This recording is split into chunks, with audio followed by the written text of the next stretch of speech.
वेङ्कटाद्रिसमं स्थानं ब्रह्माण्डे नास्ति किञ्चन वेङ्कटेशसमो देवो न भूतो न भविष्यति. ओं नमो वेङ्कटेशाय. திருமலா திருப்பதி தேவஸ்தானம் ஸ்ரீ வெங்கடேஸ்வரா பக்தி சேனல் இணைந்து வழங்கும் ஸ்ரீமத் பகவத்கீதை மூல பாராயணத்திற்கு அனைவரையும் வரவேற்கிறோம். மூகம் கரோதி வாசாலம் அங்கும் லங்கயதே கிரிம் யத்கிருபாதமஹம் வந்தே பரமானந்த மாதவம்.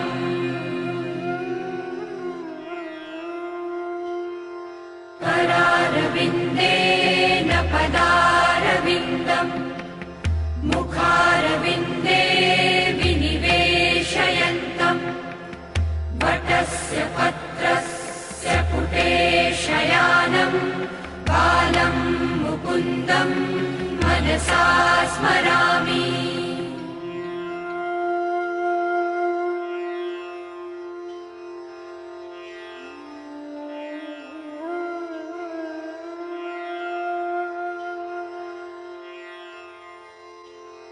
वसुदेवसुतं देवं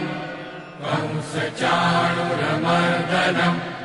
देवकी परमानन्दं कृष्णं वन्दे जगद्गुरुम्. நம்மளுடைய ஹிந்து தர்மத்தில் சதுர்தச வித்யாஸ்தானம் என்று 14 விதமான பிரமாண கிரந்தங்கள் உள்ளன. அதிலே பஞ்சவாஜேதே மகாயஜ்ஞாஹ என்று தைத்திரிய ஆரண்யகத்தில், அதாவது யஜுர்வேத ஆரண்யக பாகத்தில் கூறப்பட்டுள்ளது. அதுவே ஆசுலாயன கிரஹ்ய சூத்திரத்தில் அசாதஃப் பஞ்சயஜ்ஞாஹ தேவயஜ்ஞோ பூதயஜ்ஞः பித்ருயஜ்ஞோ பிரம்மயஜ்ஞோ மனுஷ்யயஜ்ஞ இதி தத்யதக்னோ ஜுஹோதி ச தேவயஜ்ஞः யத்பலிं கரோதி ச பூதயஜ்ஞः யத் பித்ருभ्यो ददाति स पितृयज्ञः यत् स्वाध्यायमधीयते स ब्रह्मयज्ञः यन्मनुष्येभ्यो ददाति स मनुष्ययज्ञः तानेतान् यज्ञानहरः कुर्वीत என்று சொல்லப்பட்டுள்ளது. இவை என்ன என்றால் தேவயஜ்ஞா, பித்ருயஜ்ஞா, பூதயஜ்ஞா, பிரம்மயஜ்ஞா, மனுஷ்யயஜ்ஞா என்று 5 விதமான யஜ்ஞங்களை வேதம் உபதேசிக்கிறது. அவ்விஷயத்தையே பகவான் பகவத்கீதையிலையும் உபதேசம் பண்றார். சஹ யஜ்ஞாः பிரஜா ஸ்ருஷ்ட்வா புரோவாச பிரஜாபதிः அனேன பிரசவிஷ்யத்வம் ஏஷவோஸ்பிஷ்டகாமதுக் தேவான் பாவயதானேன தே தேவா பாவயந்து வஹ பரஸ்பரம் பாவயந்த ஸ்ரேயः பரமவாப்ஸ்யச என்று 3வது அத்தியாயத்தில் இந்த யஜ்ஞங்களை பற்றி விவரிக்கிறார். தேவயஜ்ஞா பூஜை முதலியவை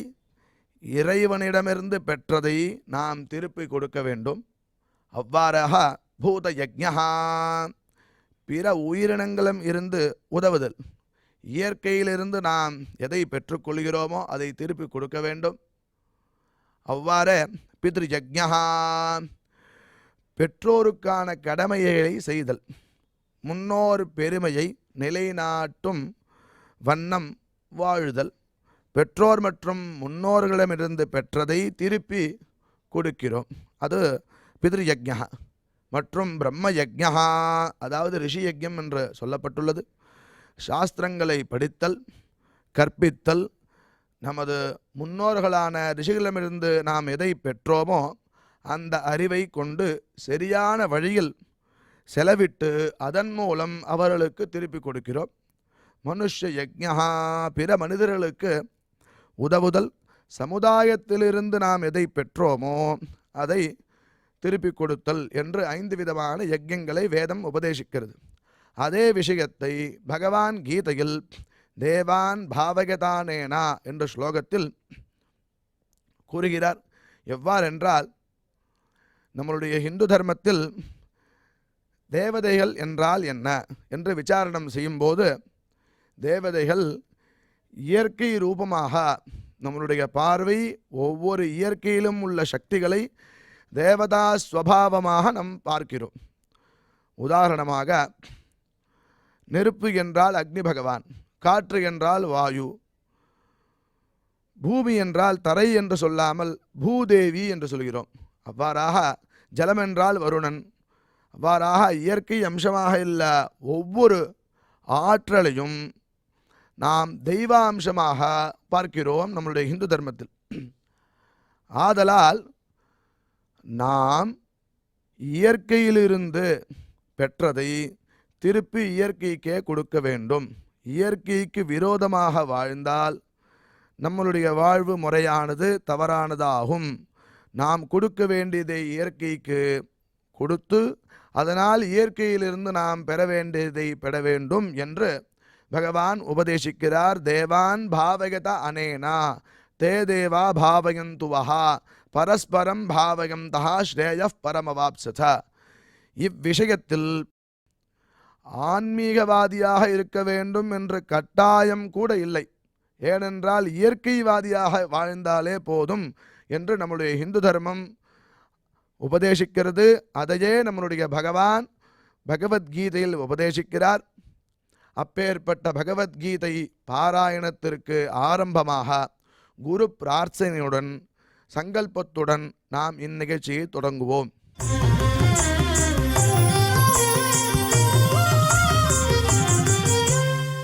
श्री गुरु प्रार्थना. गुरु ब्रह्मा गुरुर्विष्णुर्गुरुर्देवो महेश्वरः. गुरु साक्षात् परं ब्रह्म तस्मै श्री गुरवे नमः.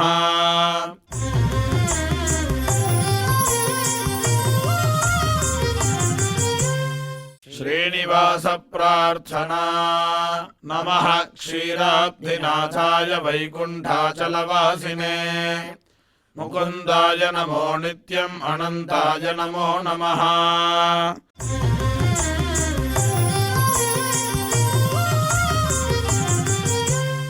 अथ श्रीमद्भगवद्गीता पारायण संकल्पः. श्रीमदादिवराह क्षेत्रे विराजमानस्य अखिलाण्डकोटिब्रह्माण्डनायकस्य श्रीपद्मावती जानेः भगवतः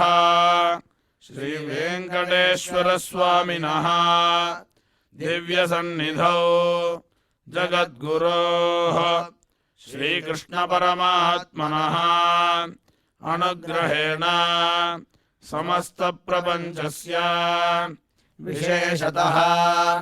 भारतदेशस्य उत्तरोत्तर शुभसम्पत्समृद्ध्यर्थं श्रीमद्भारतदेशगता तपस्विजन तपोबलवृद्धिद्वारा समस्तस्यापि मानवसमाजस्य सर्वारिष्टपरिहारार्थम् एतद्देशवासिनां सर्वेषां सज्जनानां योगक्षेमार्थं राष्ट्रविरोधिनां निबर्हणद्वारा जनानां चित्तशान्ति चित्तस्थैर्य सन्तोषादि अभिवृद्ध्यर्थम् एतद्देशवासिनां परस्परविद्वेष परस्परनिन्दा परस्परहिंसादीनां निवृत्त्यर्थम् परस्परसौमनस्य सिद्ध्यर्थम् समस्तपापक्षयार्थम् श्रीमन्नारायणप्रीत्यर्थम् श्रीपरमेश्वरप्रीत्यर्थम् श्रीमद्भगवद्गीतायाः अखण्डपारायणम् करिष्यामहे।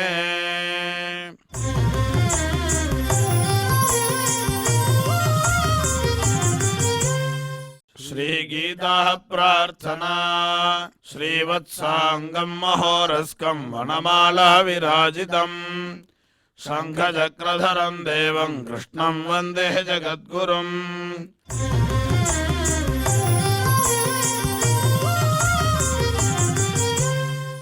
पार्थाय प्रतिबोधितां भगवता नारायणेन स्वयं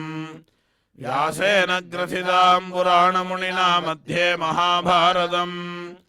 अद्वैतामृतवर्षिणीम् भगवतीम् अष्टादशाध्यायिनीम् अम्ब त्वामनुसन्दधामि भगवद्गीते भवद्वेषिणीम्।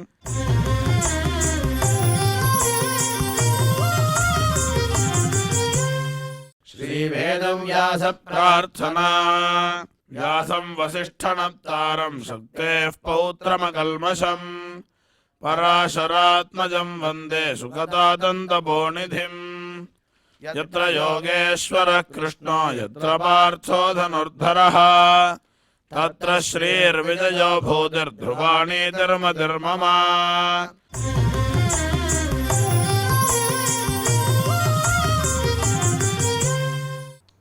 ஓம் நமோ பகவதே வெங்கடேஷாய. நாம் அனைவரும் கூட்டாக அமர்ந்து கொண்டு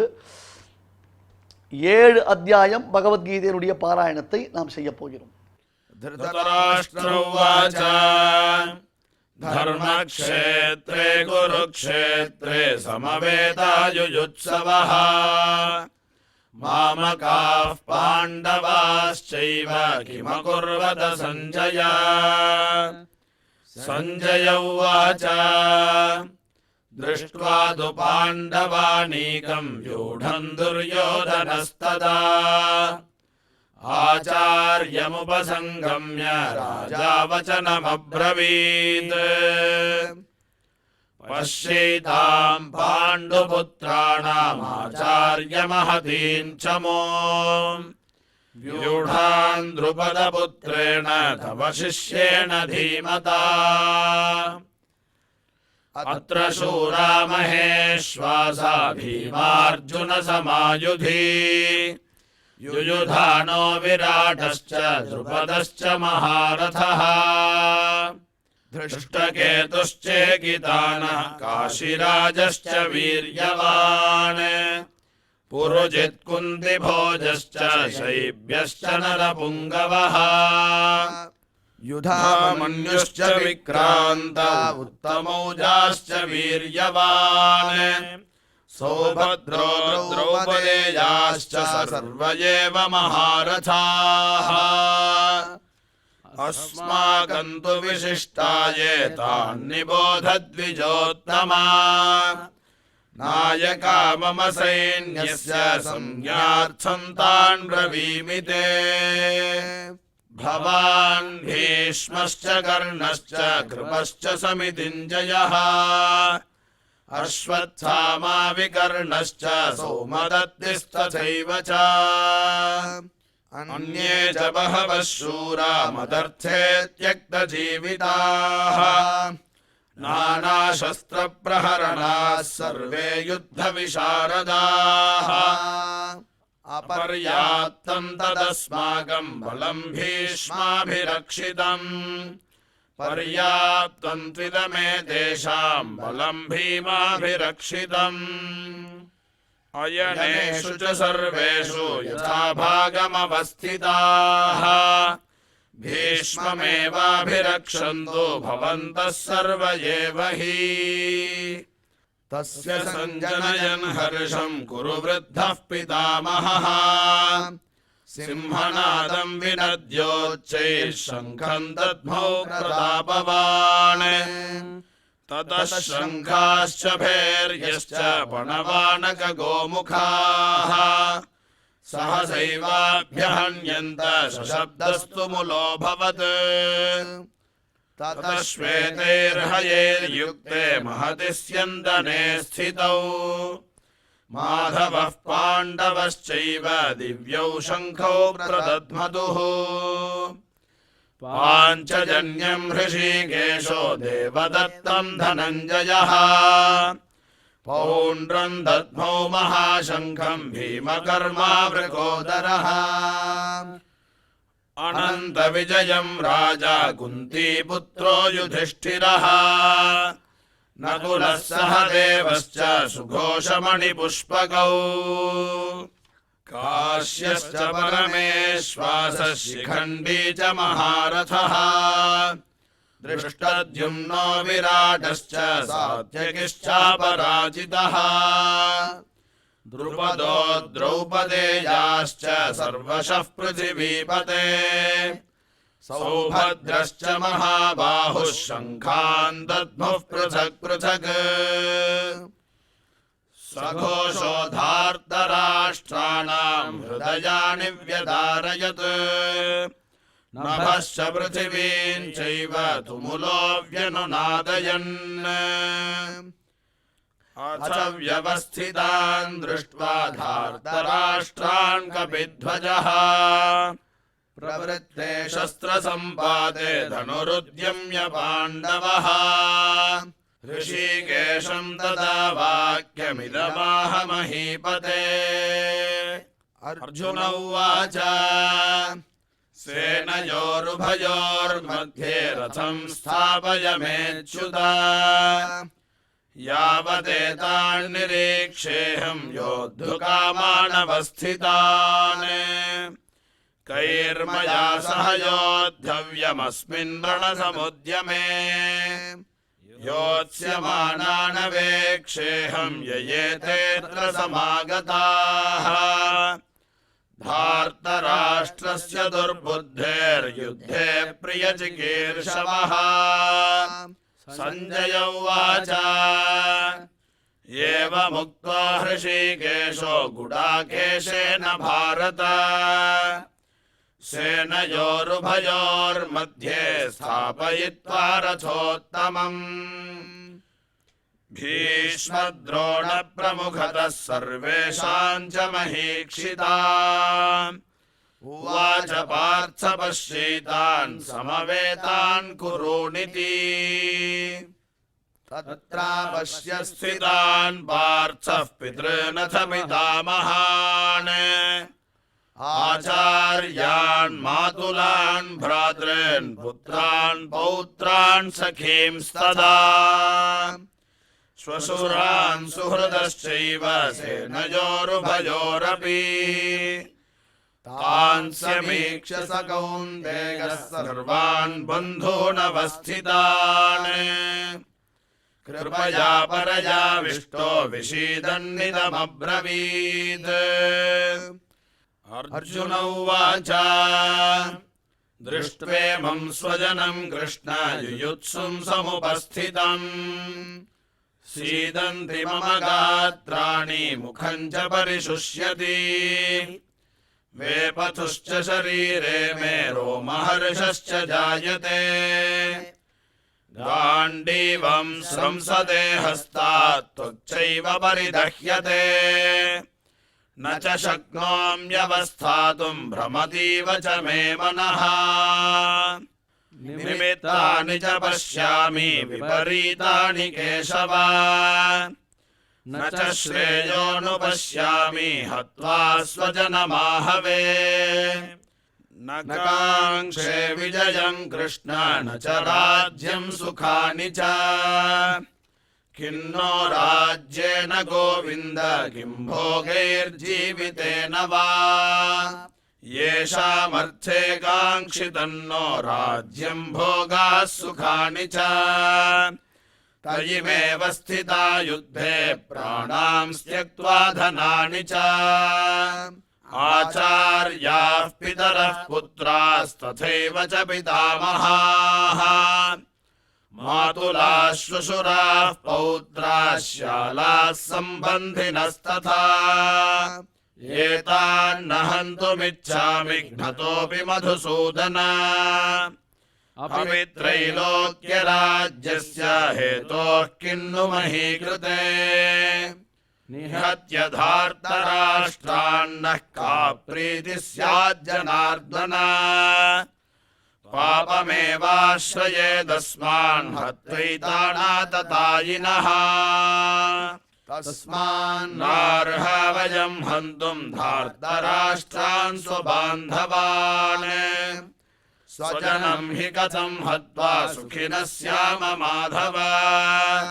यद्यप्येतेन पश्यन्ति लोभो वहत चेतसः कुलक्षयकृतं दोषं मित्रद्रोहे च पातकम् कथं न ज्ञेयमस्माभिः पापादस्मान्निवर्तितुम् कुलक्षयकृतं दोषं प्रपश्यद्भिर्जनार्दन कुलक्षये प्रणश्यन्ति कुलधर्माः सनातनाः धर्मे नष्टे कुलं कृत्स्नमधर्मोऽभिभवत्युत अधर्माभिभवात् कृष्ण प्रदुष्यन्ति कुलस्त्रियः स्त्रीषु दुष्टासु वार्ष्णेय जायते वर्णसङ्करः सङ्करो नरकायैव कुलघ्नानां कुलस्य च पतन्ति पितरो ह्येषां लुप्तपिण्डोदकक्रियाः दोषैरेतैः कुलघ्नानां वर्णसङ्करकारकैः उत्साद्यन्ते जातिधर्माः कुलधर्माश्च शाश्वताः उत्सन्नकुलधर्माणां मनुष्याणां जनार्दन नरके नियतं वासो भवतीत्यनुशुश्रुमा अहो बत महत्पापं कर्तुं व्यवसिता वयम् यद्राज्यसुखलोभेन हन्तुं स्वजनमुद्यताः यदि मामप्रतीकारमशस्त्रं शस्त्रपाणयः धार्तराष्ट्रारणे हन्यस्तन्मे क्षेमतरं भवेत् सञ्जय उवाच एवमुक्त्वार्जुनः सङ्ख्ये रथोपस्थमुपाविशत् विसृज्य सशरं चापं शोकसंविघ्नमानसः ॐ तत्सदिति श्रीमद्भगवद्गीतासु उपनिषत्सु ब्रह्मविद्यायां योगशास्त्रे श्रीकृष्णार्जुनसंवादे अर्जुनविषादयोगो नाम प्रथमोऽध्यायः।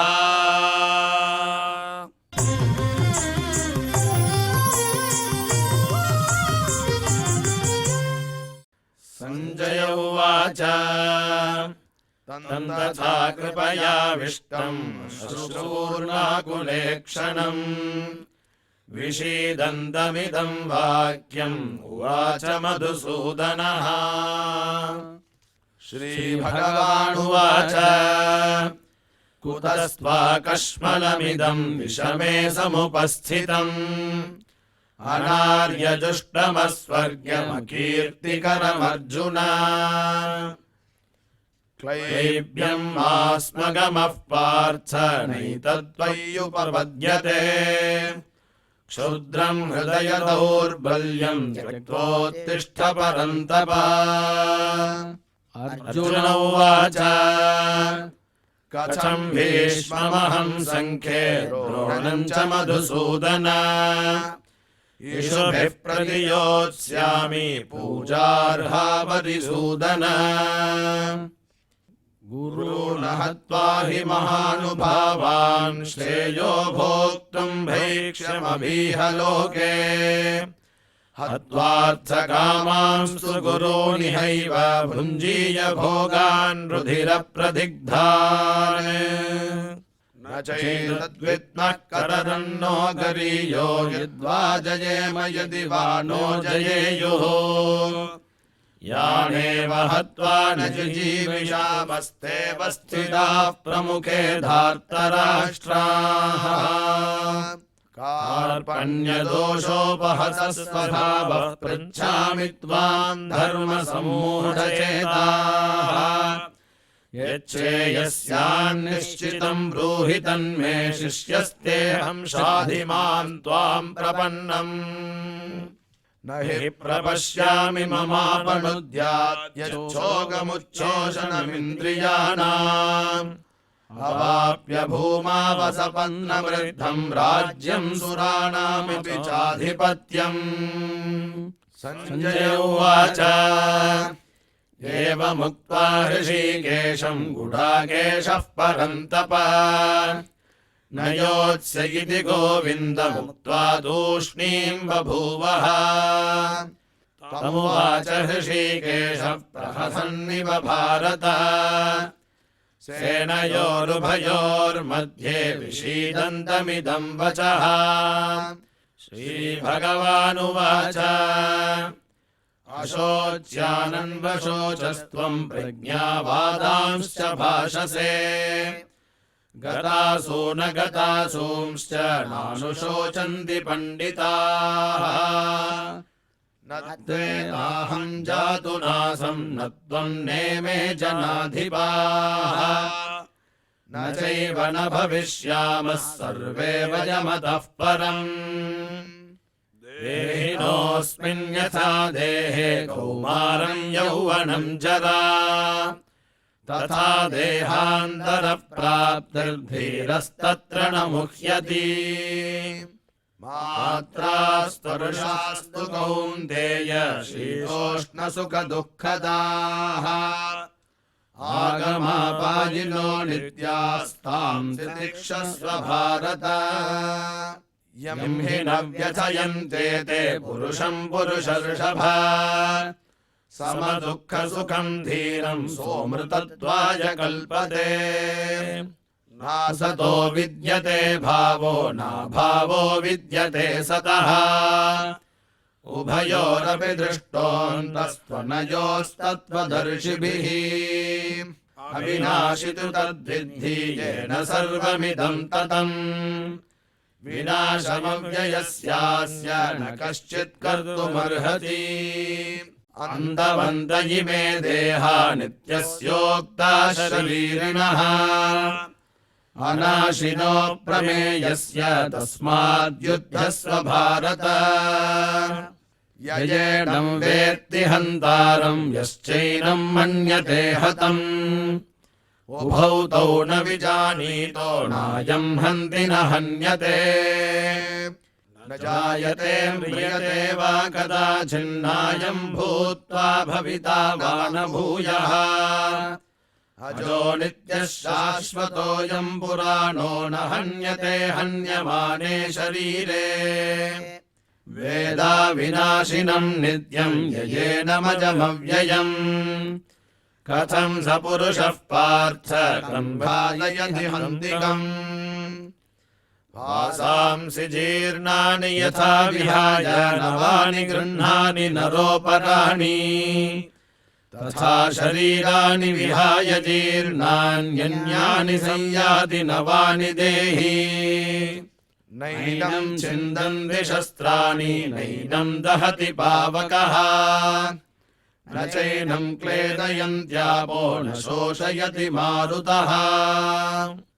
अच्छेद्योऽयमदाह्योऽयमक्लेद्यो शोष्य एव च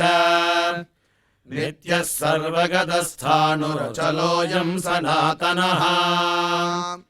अव्यक्तोऽयमचिन्त्योऽयमविकार्योऽयमुच्यते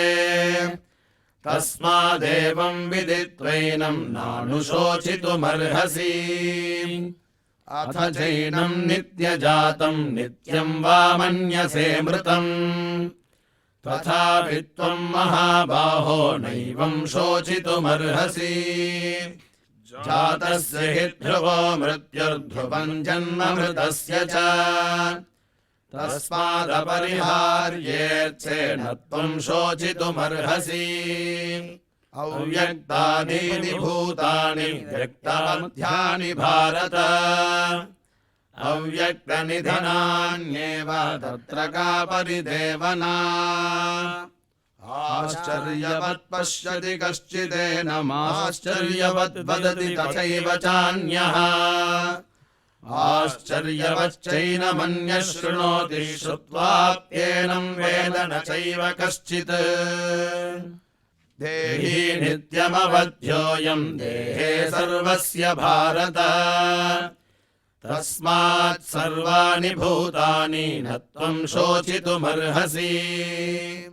स्वधर्ममपि चावेक्ष्य न विकम्पितुमर्हसि धर्माद्धियुद्धात् श्रेयोऽन्यत् क्षत्रियस्य न विद्यते यदृच्छया चोपपन्नं स्वर्गद्वारमपावृतम् सुखिनः क्षत्रियाः पार्थ लभन्ते युद्धमीदृशम् अथ चेत्त्वमिमं धर्म्यं सङ्ग्रामं न करिष्यसि ततः स्वधर्मं कीर्तिं च हित्वा पापमवाप्स्यसि अकीर्तिं चापि भूतानि कथयिष्यन्ति ते व्ययाम् सम्भावितस्य चाकीर्तिर्मरणादतिरिच्यते भयाद्रणादुवरदं मंस्यन्ते त्वां महारथाः येषां च त्वं बहुमतो भूत्वा यास्यसि लाघवम् अवाच्यवादांश्च बहून् वदिष्यन्ति तवाहिताः निन्दन्तस्तव सामर्थ्यं ततो दुःखतरं नु किम् हतो वा प्राप्स्यसि स्वर्गं जित्वा वा भोक्ष्यसे महीम् तस्मादुत्तिष्ठ कौन्तेय युद्धाय कृतनिश्चयः सुखदुःखे समे कृत्वा लाभालाभौ जयाजयौ ततो युद्धाय युज्यस्व नैवं पापमवाप्स्यसि एषा ते विहिता साङ्ख्ये बुद्धिर्योगे त्विमां शृणु बुद्ध्या युक्तो यया पार्थ कर्मबन्धं प्रहास्यसि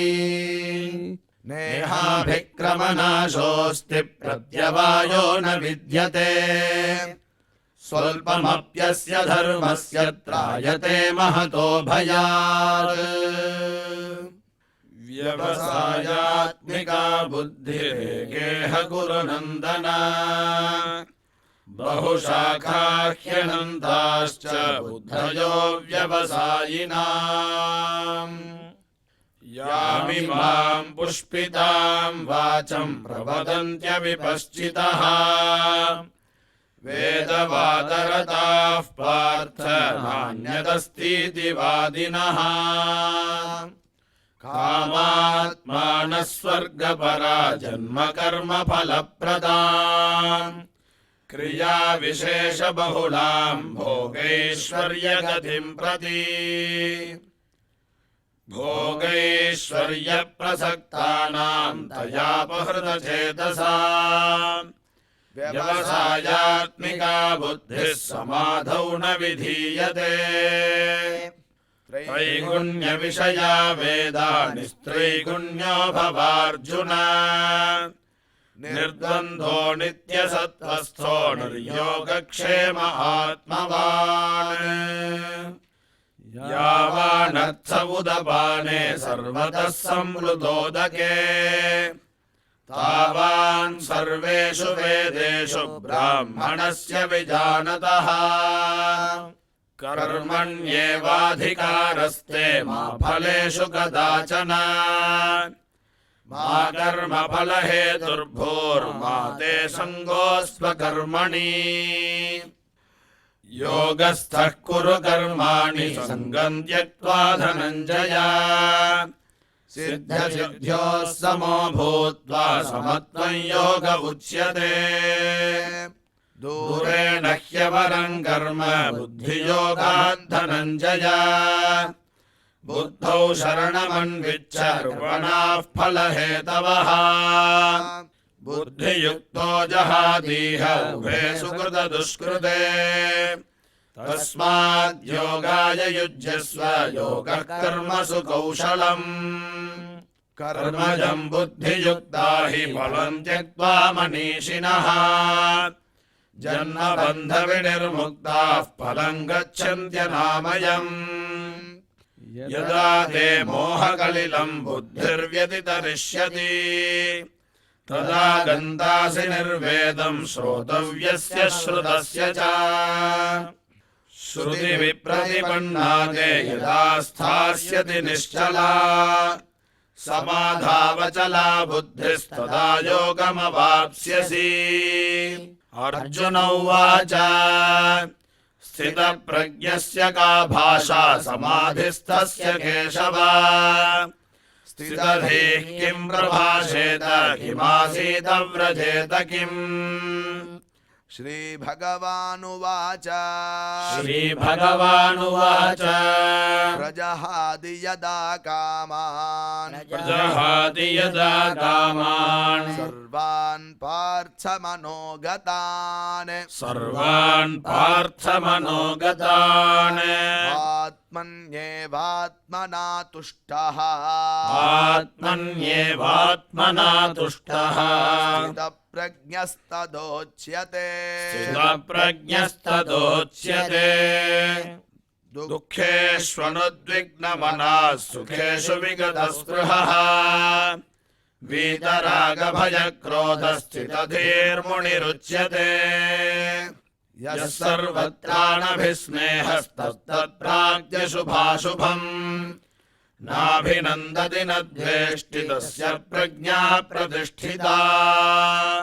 यदा संहरते चायं कूर्मोऽङ्गानीव सर्वशः इन्द्रियाणीन्द्रियार्थेभ्यस्तस्य प्रज्ञा प्रतिष्ठिता विषया विनिवर्तन्ते निराहारस्य देहिनः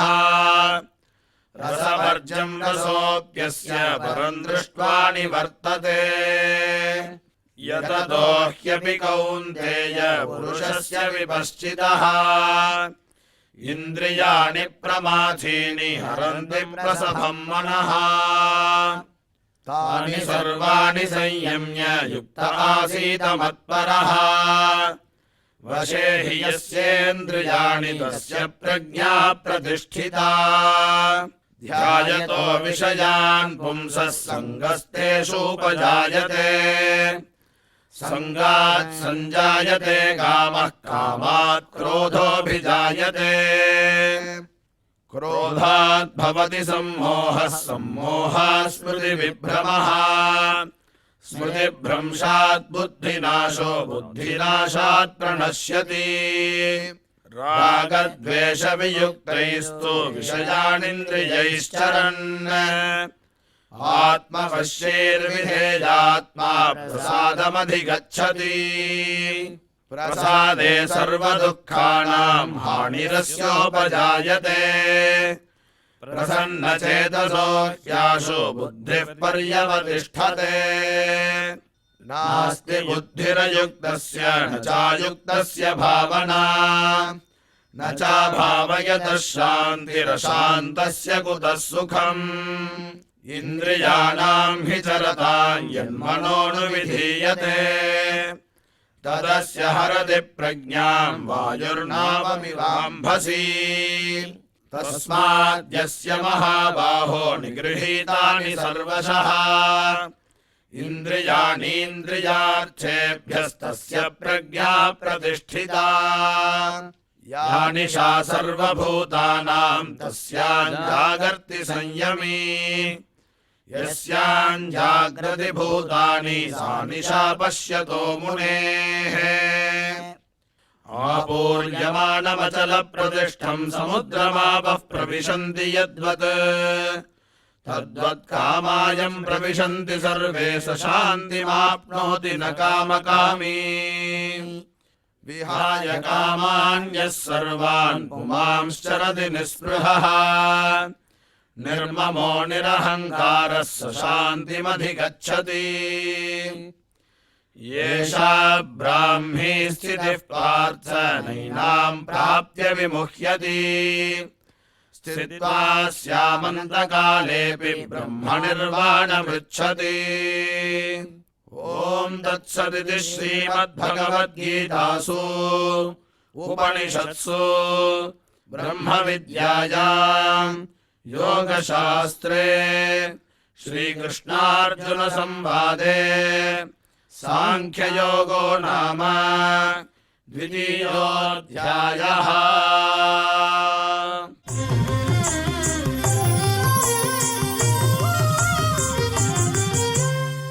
अथ तृतीयोऽध्यायः। अर्जुन उवाच जायसी चेत् कर्मणस्ते मता बुद्धिर्जनार्दन तत्किं कर्मणि घोरे मां नियोजयसि केशव। या मिश्रेणेव भाग्येन बुद्धिं मोहयसीव मे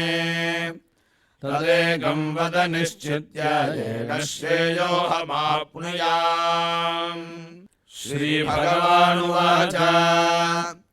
लोकेऽस्मिन् द्विविधा निष्ठा पुरा प्रोक्ता मया नघ न्याययोगेन साङ्ख्यानां कर्मयोगेन योगिनाम् न कर्मणामनारम्भान्नैष्कर्म्यं पुरुषोऽश्नुते न च सन्न्यसनादेव सिद्धिं समधिगच्छति न हि कश्चित् क्षणमपि जातु तिष्ठत्य कर्मकृत् कार्यते ह्यवशः कर्म सर्वः प्रकृतिजैर्गुणैः कर्मेन्द्रियाणि संयम्य यास्ते मनसा स्मरन् इन्द्रियार्थान् विमूढात्मा मिथ्याचारः स उच्यते यस्मिन्द्रियाणि मनसा नियम्यारभतेऽर्जुन कर्मेन्द्रियैः कर्मयोगमसक्तः स विशिष्यते नियतं कुरु कर्मत्वं कर्मज्यायो ह्यकर्मणः शरीरयात्रापि च तेन प्रसिद्ध्येत कर्मणः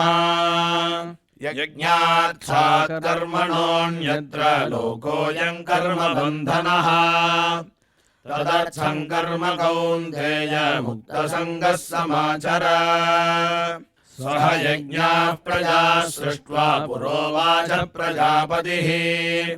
अनेन प्रसविष्यध्वमेशवोऽस्मिष्टकामधुक्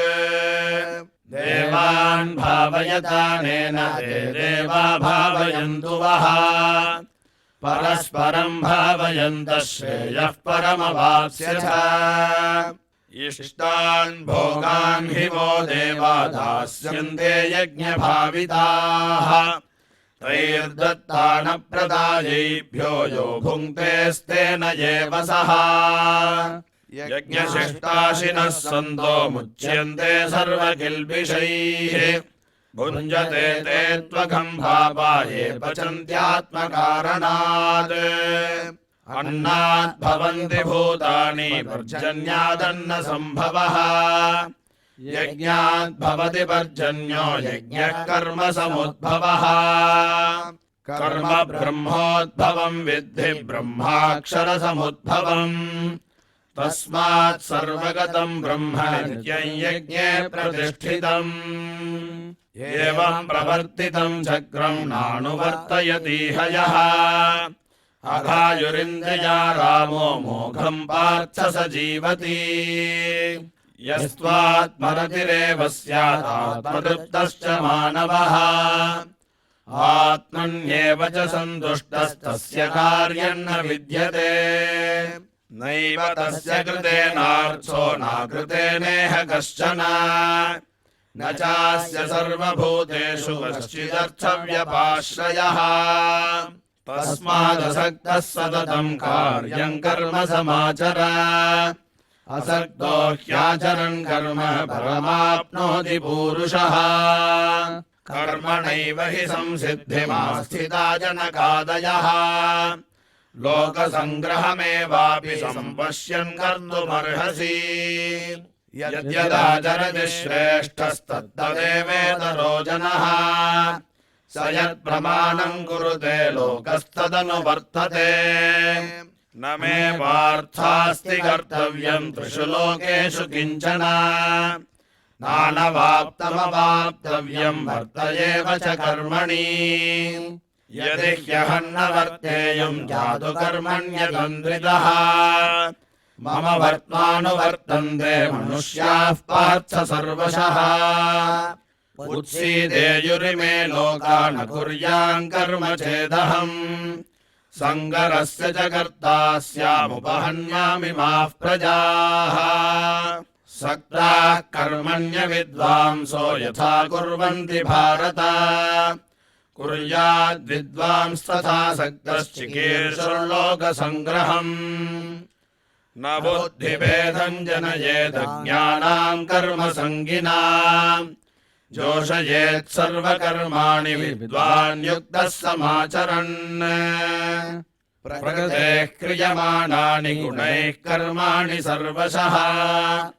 अहङ्कारविमूढात्मा कर्ताहमिति मन्यते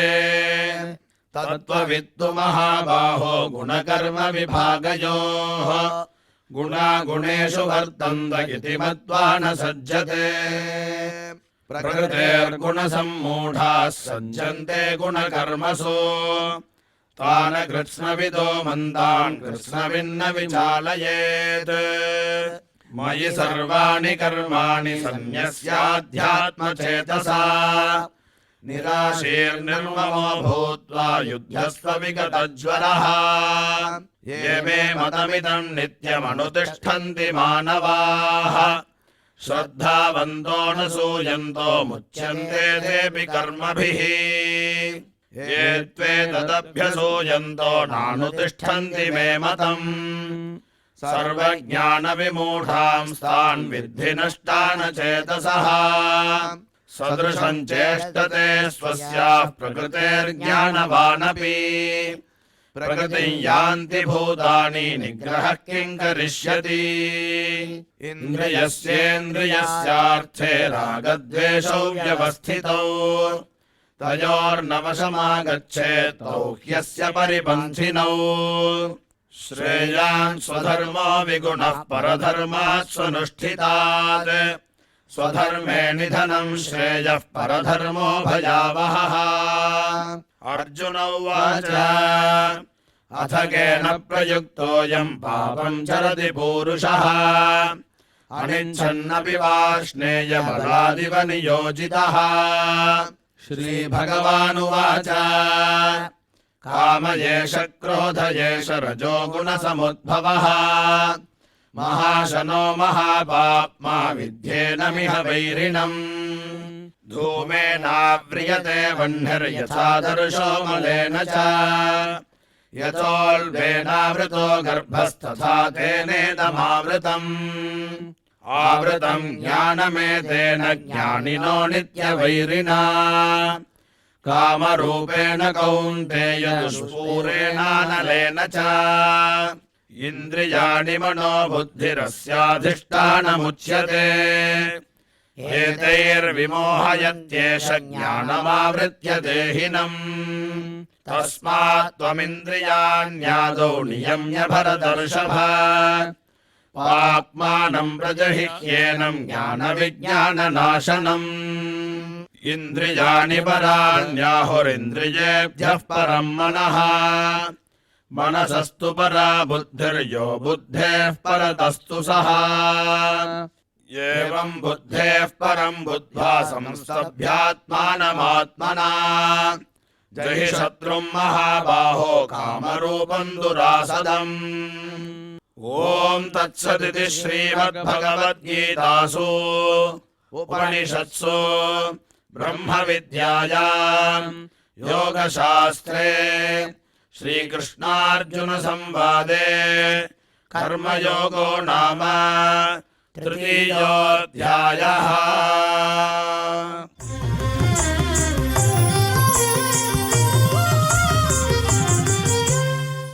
श्रीभगवानुवाच इमं विवस्वते योगं प्रोक्तवानहमव्ययम्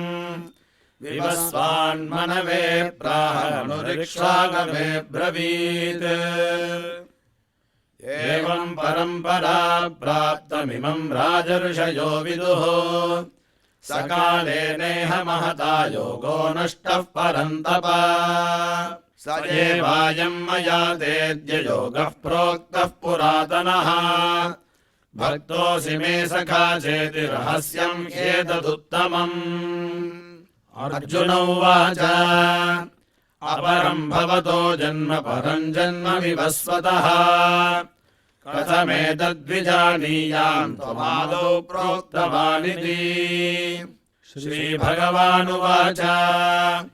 बहूनि मे व्यतीतानि जन्मानि तव चार्जुन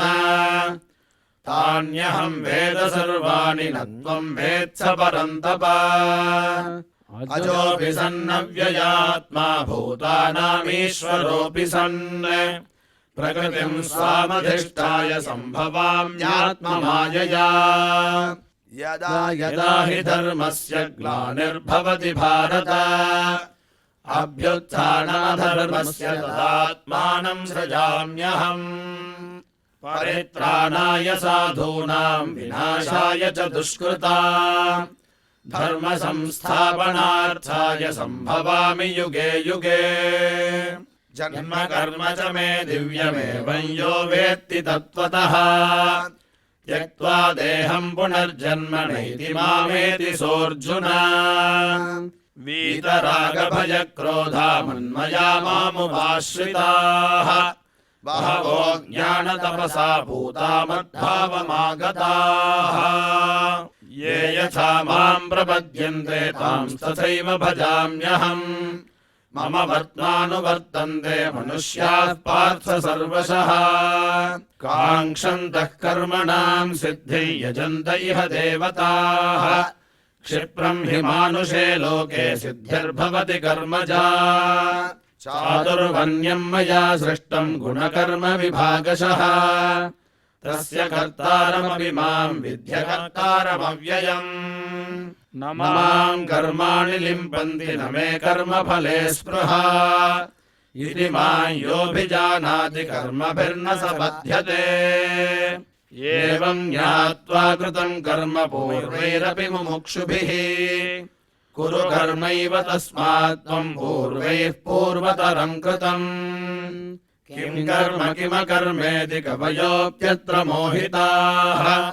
तत्ते कर्म प्रवक्ष्यामि यज्ञात्वा मोक्ष्यसे शुभात्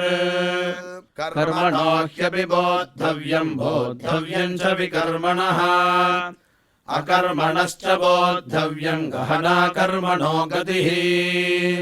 कर्मण्यकर्म यः पश्येत कर्मणि च कर्म यः स बुद्धिमान् मनुष्येषु स युक्तः कृत्स्नकर्मकृत् यस्य सर्वे समारम्भाः कामसङ्कल्पवर्जिताः ज्ञानाग्निदग्धकर्माणम् तमाहुः पण्डितम् बुधाः त्यक्त्वा कर्मफलासङ्गम् नित्यतृप्तो निराश्रयः कर्मण्यभिप्रवृत्तोऽपि नैव किञ्चित् करोति सः निराशीर्यत चित्तात्मा त्यक्त सर्वपरिग्रहः शारीरम् केवलम् कर्म कुर्वन्नाप्नोति किल्बिषम् यदृच्छालाभसन्तुष्टो द्वन्द्वातीतो विमत्सरः समसिद्धावसिद्धौ च कृत्वापि न निबध्यते गतसङ्गस्य मुक्तस्य ज्ञानावस्थितचेतसः यज्ञायाचरतः कर्म समग्रम् प्रविलीयते ब्रह्मार्पणम् ब्रह्म हविर्ब्रह्माग्नौ ब्रह्मणाहुतम् ब्रह्मैव तेन गन्तव्यम् ब्रह्म कर्म समाधिना दैवमेवापरे यज्ञे योगिनः पर्युपासते ब्रह्माग्नावपरे यज्ञम् यज्ञेनैवोपजुह्वति श्रोत्रादीनीन्द्रियाण्यन्ये संयमाग्निषु जुह्वति शब्दादीन् विषयानन्य इन्द्रियाग्निषु जुह्वति सर्वाणीन्द्रियकर्माणि प्राणकर्माणि चापरे आत्मसंयमयोगाग्नौ जुह्वति ज्ञानदीपिते द्रव्ययज्ञास्तपो यज्ञा योगयज्ञास्तथा परे स्वाध्यायज्ञानयज्ञाश्च यतयः संशितव्रताः अपाने जुह्वति प्राणम् प्राणे पानम् तथा परे प्राणापानगतिरुद्ध्वा प्राणायामपरायणाः अपरे नियताहाराः प्राणान् प्राणेषु जुह्वति सर्वेऽप्येते यज्ञविदो यज्ञक्षपितकल्मषाः यज्ञशिष्टामृतभुजो यान्ति ब्रह्म सनातनम् नायम् लोकोऽस्त्य यज्ञस्य कुतोऽन्यः कुरु सत्तमा एवम् बहुविधा यज्ञा वितता ब्रह्मणो मुखे कर्मजान् विद्धितान् सर्वानेवम् ज्ञात्वा विमोक्ष्यसे श्रेयान् द्रव्यमयाद्यज्ञाज्ञानयज्ञः परन्तप सर्वं कर्माखिलं पार्थ ज्ञाने परिसमाप्यते तद्विद्धि प्रणिपातेन परिप्रश्नेन सेवया उपदेक्ष्यन्ति ते ज्ञानं ज्ञानिनस्तत्त्वदर्शिनः यज्ञात्वा न पुनर्मोहमेवं यास्यसि पाण्डव येन भूतान्यशेषेण द्रक्ष्यस्यात्मन्यथो मयि अपि चेतसि पापेभ्यः सर्वेभ्यः पापकृत्तमः सर्वं ज्ञानप्लवेनैव वृथिनं सन्तरिष्यसि यथैधांसि समिद्धोऽग्निर्भस्मसात् कुरुतेऽर्जुन ज्ञानाग्निः सर्वकर्माणि भस्मसात् कुरुते तथा न हि ज्ञानेन सदृशं पवित्रमिह विद्यते तत्स्वयं योगसंसिद्धः कालेनात्मनि विन्दति श्रद्धावान् लभते ज्ञानं तत्परः संयतेन्द्रियः ज्ञानं लब्ध्वा परां शान्तिमचिरेणाधिगच्छति अज्ञश्चाश्रद्धधानश्च संशयात्मा विनश्यति नायं लोकोऽस्ति न परो न सुखं संशयात्मनः योगसन्न्यस्तकर्माणं ज्ञानसञ्छिन्नसंशयम् आत्मवन्तं न कर्माणि निबध्नन्ति धनञ्जय तस्मादज्ञानसम्भूतं हृस्थं ज्ञानासिनात्मनः चित्वैनं संशयं योगमातिष्ठोत्तिष्ठ भारत ॐ तत्सदिति श्रीमद्भगवद्गीतासु उपनिषत्सु ब्रह्मविद्यायां योगशास्त्रे श्रीकृष्णार्जुनसंवादे ज्ञानकर्मसन्न्यासयोगो नाम चतुर्थोऽध्यायः।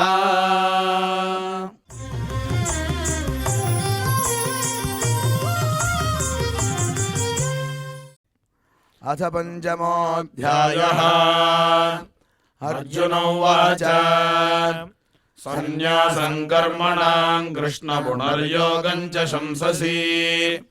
यच्छ्रेययेतयोरेकं तन्मे ब्रूहि सुनिश्चितम्। श्रीभगवानुवाच सन्न्यासः कर्मयोगश्च निःश्रेयसकरावुभौ तयोस्तु कर्मसन्न्यासात् कर्मयोगो विशिष्यते ज्ञेयः स नित्यसन्न्यासी यो न द्वेष्टि न काङ्क्षति निर्द्वन्द्वो हि महाबाहो सुखं बन्धात् प्रमुच्यते साङ्ख्ययोगो पृथक् बालाः प्रवदन्ति न पण्डिताः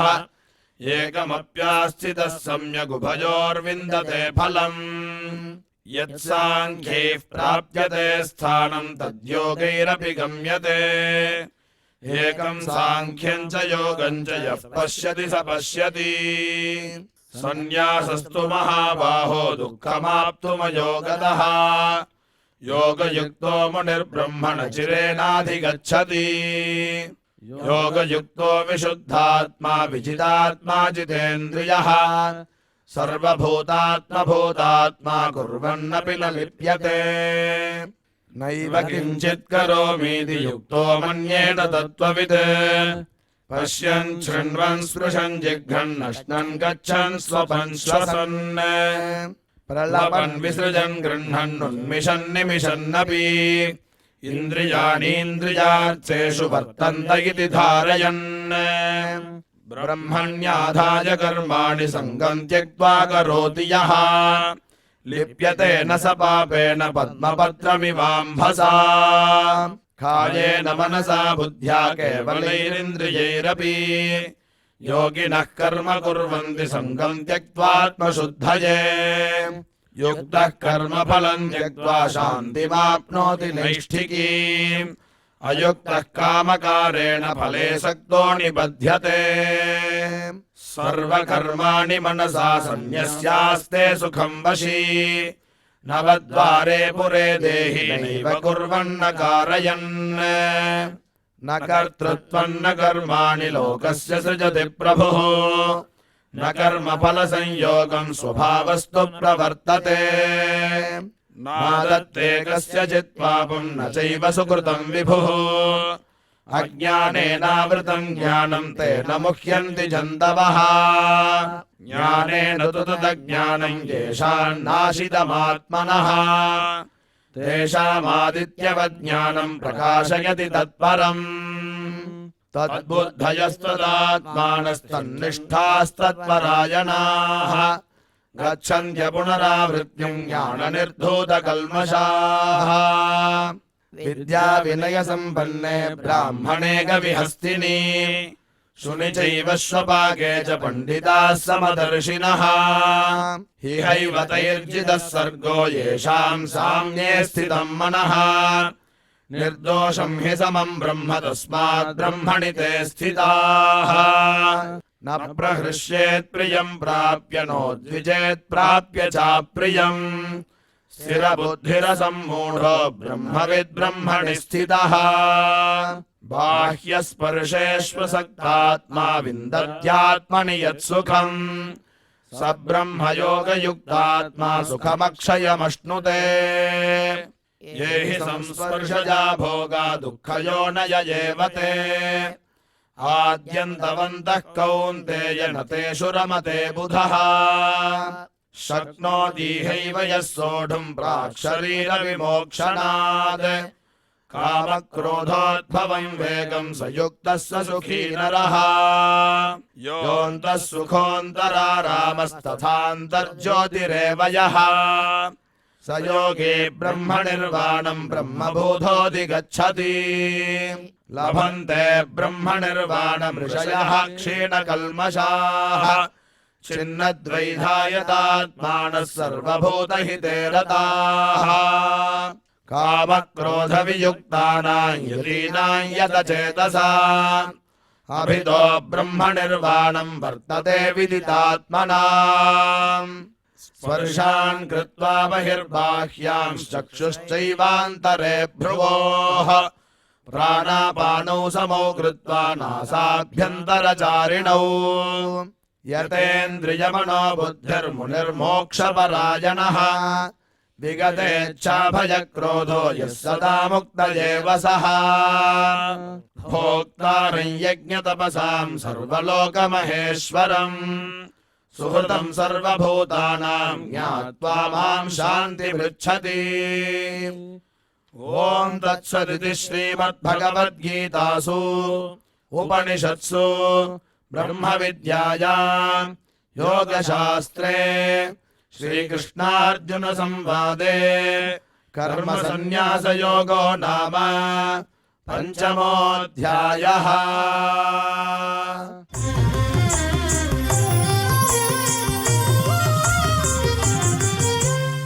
श्रीभगवानुवाच अनाश्रितः कर्मफलं कार्यं कर्म करोति यः स सन्न्यासी च योगी च न निरग्निर्न चाक्रियः यं सन्न्यासमिति प्राहुर्योगं तं विद्धि पाण्डव न ह्यसन्न्यस्तसङ्कल्पो योगी भवति कश्चन आरुरुक्षोर्मुनेर्योगं कर्म कारणमुच्यते योगारूढस्य तस्यैव शमः कारणमुच्यते यदा हिनेन्द्रियार्थेषु न कर्मस्वनुषज्यते सर्वसङ्कल्पसन्न्यासी योगारूढस्तदोच्यते उद्धरेदात्मनात्मानं नात्मानमवसादयेत् आत्मैव ह्यात्मनो बन्धुरात्मैव रिपुरात्मनः बन्धुरात्मात्मनस्तस्य येनात्मैवात्मना जितः अनात्मनस्तु शत्रुत्वे वर्तेतात्मैव शत्रुवत् जितात्मनः प्रशान्तस्य परमात्मा समाहितः शीतोष्णसुखदुःखेषु तथा मानापमानयोः ज्ञानविज्ञानतृप्तात्मा गूढस्थो विजितेन्द्रियः युक्त इत्युच्यते योगी समलोष्टाश्मकाञ्चनः सुहृन्मित्रार्युदासीनमध्यस्थद्वेष्य बन्धुषु साधुष्वपि च पापेषु समबुद्धिर्विशिष्यते योगी युञ्जीत सततमात्मानं रहसि स्थितः एकाकी यतचित्तात्मा निराशीरपरिग्रहः शुचौ देशे प्रतिष्ठाप्य स्थिरमासनमात्मनः नात्युच्छ्रितन्नातिनीचं चैलाजिनकुशोत्तरम् तत्रैकाग्रं मनः कृत्वा यतचित्तेन्द्रियक्रियः उपविश्यासने युञ्जात् योगमात्मविशुद्धये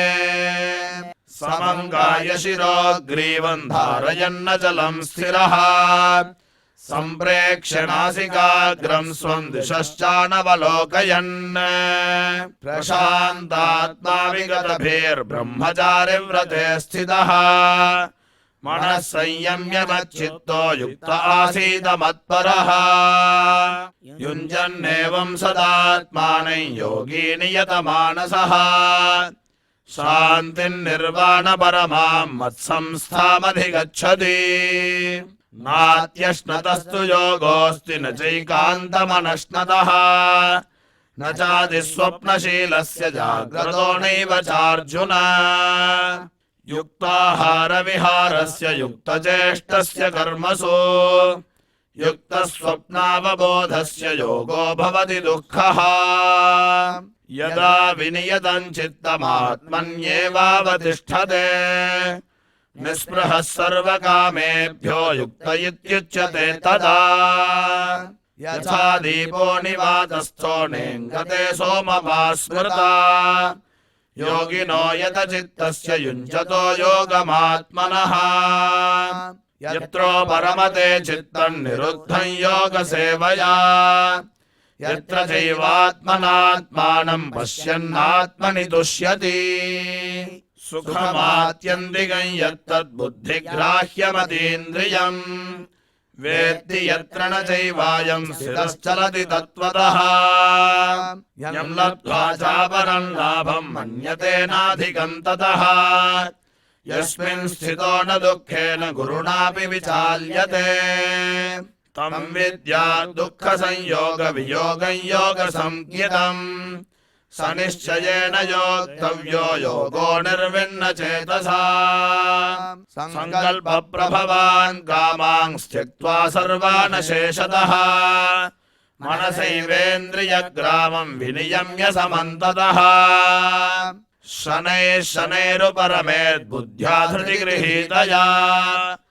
आत्मसंस्थं मनः कृत्वा न किञ्चिदपि चिन्तयेत्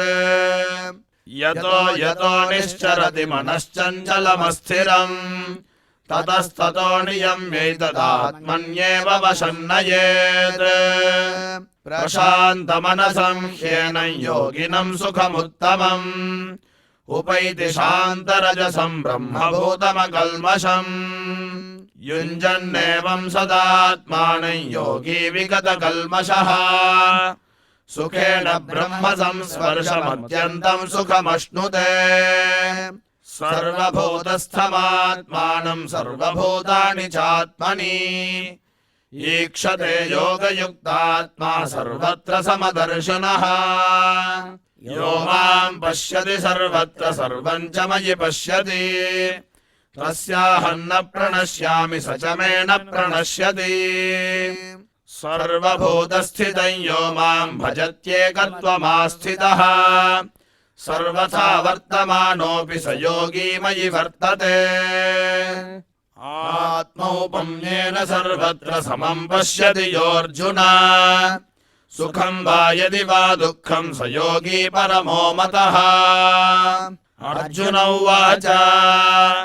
योऽयं योगस्त्वया प्रोक्तः साम्येन मधुसूदन एतस्याहं न पश्यामि चञ्चलत्वा स्थितिं स्थिराम् चञ्चलं हि मनः कृष्ण प्रमाथि बलवदृढम् तस्याहं निग्रहं मन्ये वायोरिव सुदुष्करम् श्रीभगवानुवाच असंशयं महाबाहो मनो दुर्निग्रहं चलम् अभ्यासेन कौन्तेय वैराग्येन च गृह्यते असंयतात्मना योगो दुष्प्राप इति मे मतिः वश्यात्मना तु यतता शक्यो वाप्तुमुपायतः अर्जुन उवाच अयति श्रद्धयोपेतो योगाच्चलितमानसः अप्राप्य योगसंसिद्धिं कां गतिं कृष्ण गच्छति कच्छिन्नो भयविभ्रष्टश्चिन्नाभ्रमिव नश्यति अप्रतिष्ठो महाबाहो विमूढो ब्रह्मणः पथि ये तन्मे संशयं कृष्णच्छेत्तुमर्हस्य शेषतः त्वदन्यः संशयस्यास्य चेत्ता न ह्युपपद्यते श्रीभगवानुवाच पार्थ नैवेह नामुत्र विनाशस्तस्य विद्यते न हि कल्याणकृत् कश्चित् दुर्गतिं तात गच्छति प्राप्य पुण्यकृतां लोकानुषित्वा शाश्वतीः समाः शुचीनां श्रीमतां गेहे योगभ्रष्टोऽभिजायते अथवा योगिनामेव कुले भवति धीमता एतद्धि दुर्लभतरं लोके जन्म यदीदृशम् तत्र तं बुद्धिसंयोगं लभते पौर्वदेहिकम् यतते च ततो भूयः संसिद्धौ कुरु नन्दन पूर्वाभ्यासेन तेनैव क्रियते ह्यवशोऽपि सः जिज्ञासुरपि योगस्य शब्दब्रह्माति वर्तते प्रयत्नाद्यतमानस्तु योगी संशुद्ध किल्बिषः अनेकजन्म संसिद्धस्ततो याति परां गतिम् तपस्विभ्योऽधिको योगी ज्ञानिभ्योऽपि मतोऽधिकः कर्मिभ्यश्चाधिको योगी तस्माद्योगी भवार्जुन योगिनामपि सर्वेषां मद्गतेनान्तरात्मना श्रद्धावान् भजते यो मां समे युक्ततमो मतः ॐ तत्सदिति श्रीमद्भगवद्गीतासु उपनिषत्सु ब्रह्मविद्यायां योगशास्त्रे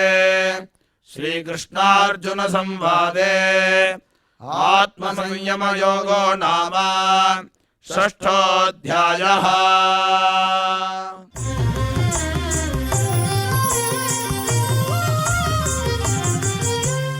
श्रीभगवानुवाच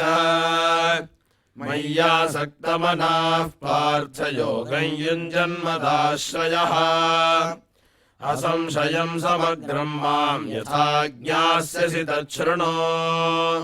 ज्ञानं देहं सविज्ञानमिदं वक्ष्याम्यशेषतः यज्ञात्वा नेह भूयोऽन्यज्ञातव्यमवशिष्यते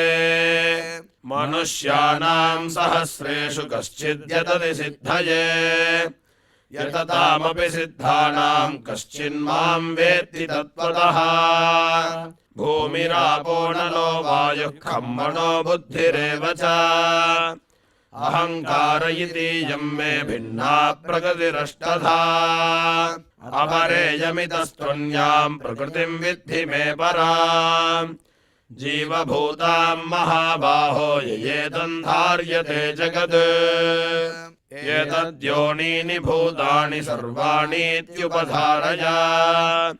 अहं कृत्स्नस्य जगतः प्रभवः प्रलयस्तथा मत्तः परतरं नान्यत् किञ्चिदस्ति धनञ्जय मयि सर्वमिदं प्रोतं सूत्रे मणिगणा इव रसोऽहमप्सु कौन्तेय प्रभास्मि शशि सूर्ययोः प्रणवः सर्ववेदेषु शब्दः खे पौरुषन्दृषु पुण्यो गन्धः पृथिव्यां च तेजश्चास्मि विभावसौ जीवनं सर्वभूतेषु तपश्चास्मि तपस्विषु बीजं मां सर्वभूतानां विद्धि पार्थ सनातनम् बुद्धिर्बुद्धिमतामस्मि तेजस्तेजस्विनामहम् बलं बलवतां चाहं कामरागविवर्जितम् धर्माविरुद्धो भूतेषु कामोऽस्मि भरतर्षभ ये चैव सात्विका भावा राजसास्तामसाश्च ये मत्त ये वेदितान् विद्धि न त्वहन्तेषु ते मयि त्रिभिर्गुणमयैर्भावैरेभिः सर्वमिदं जगत् मोहितन्नाभिजानाति मामेभ्यः परमव्ययम् दैवी ह्येषा गुणमयी मम माया दुरत्यया मामेव ये प्रपद्यन्ते मायामेतान्तरन्ति ते न मां दुष्कृतिनो मूढाः प्रपद्यन्ते नराधमाः मायया बहृतज्ञाना आसुरं भावमाश्रिताः चतुर्विधा भजन्ते मां जनाः सुकृतिनोऽर्जुन आर्तो जिज्ञासुरर्थार्थी ज्ञानी च भरतर्षभ तेषां ज्ञानी नित्ययुक्त एकभक्तिर्विशिष्यते प्रियो हि ज्ञानिनोत्यर्थमहं स च मम प्रियः उदाराः सर्व एवैते ज्ञानी त्वात्मैव मे मतम् आस्थितः स हि युक्तात्मा मामेवानुत्तमां गतिम् बहूनां जन्मनामन्ते ज्ञानवान् मां प्रपद्यते वासुदेवः सर्वमिति समहात्मासु दुर्लभः कामैस्तैस्तैर्हृतज्ञानाः प्रपद्यन्तेऽन्यदेवताः तन्तन्नियममास्थाय प्रकृत्या नियता स्वया यो यो यान्तनुं भक्तः श्रद्धयार्चितुमिच्छति तस्य तस्याचलां श्रद्धां तामेव विदधाम्यहम् सतया श्रद्धया युक्तस्तस्याराधनमीहते लभते च ततः कामान् मयैव विहितान् हितान् अन्तवत्तु फलं तेषां तद्भवत्यल्पमेधसाम् देवान् देवयजो यान्ति मद्भक्ता यान्ति मामपि अव्यक्तं व्यक्तिमापन्नं मन्यन्ते मामबुद्धयः परं भावमजानन्तो ममाव्ययमनुत्तमम् नाहं प्रकाशः सर्वस्य योगमाया समावृतः मूढो यन्नाभिजानाति लोको मामजमव्ययम् वेदाहं समतीतानि वर्तमानानि चार्जुन भविष्याणि च भूतानि मां तु वेद न कश्चन इच्छाद्वेषसमुत्थेन द्वन्द्वमोहेन भारत सर्वभूतानि सम्मोहं सर्गे यान्ति परन्तप येषां त्वन्तगतं पापं जनानां पुण्यकर्मणां ते द्वन्द्वमोहनिर्मुक्ता भजन्ते मां दृढव्रताः जरामरणमोक्षाय मामाश्रित्य यतन्ति ये ते ब्रह्म तद्विदुः कृत्स्नमध्यात्मं कर्म चाखिलम् साधिभूताधिदैवं मां साधियज्ञं च ये विदुः प्रयाणकालेऽपि च मां ते विदुर्युक्तचेतसः ॐ तत्सदिति श्रीमद्भगवद्गीतासु उपनिषत्सु ब्रह्मविद्यायां योगशास्त्रे श्रीकृष्णार्जुनसंवादे ज्ञानविज्ञानयोगो नाम सप्तमोऽध्यायः। இந்த நிகழ்ச்சியில் இதுவரை நாம் பாராயணம் செய்த ஸ்லோகங்களில் ஏதேனும் அக்ஷரதோஷம் ஏற்பட்டிருந்தால் அதை நிவர்த்திக்கும் பொருட்டு சுவாமியிடம் க்ஷமா பிரார்த்தனை செய்வோம்.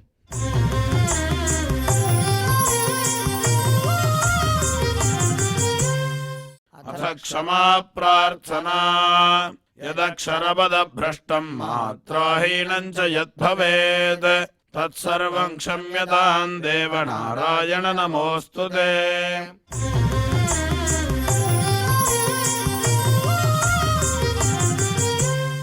अथ भगवत्समर्पणम्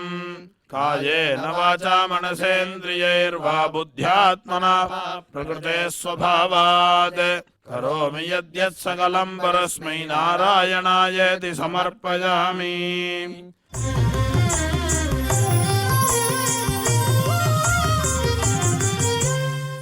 अथ लोकक्षेम प्रार्थना सर्वे भवन्तु सुखिनः सर्वे सन्तु निरामयाः सर्वे भद्राणि पश्यन्तु मा कश्चित् दुःखभाग् भवेत्। சுவாமியினுடைய பரிபூர்ண கிருபை கிடைக்க வேண்டி மங்களாசாசனத்துடன் இன்றைய நிகழ்ச்சி நிறைவு பெறுகிறது. மீண்டும் இதே நிகழ்ச்சியில் நாளை சந்திப்போம். ஓம் நமோ வெங்கடேஷாய.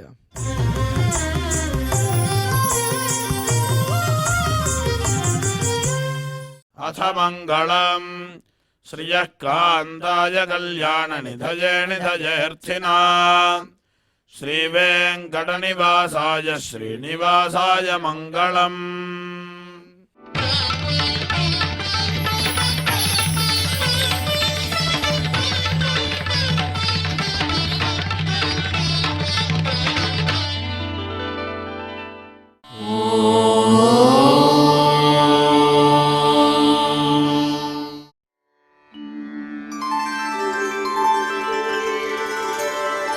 विना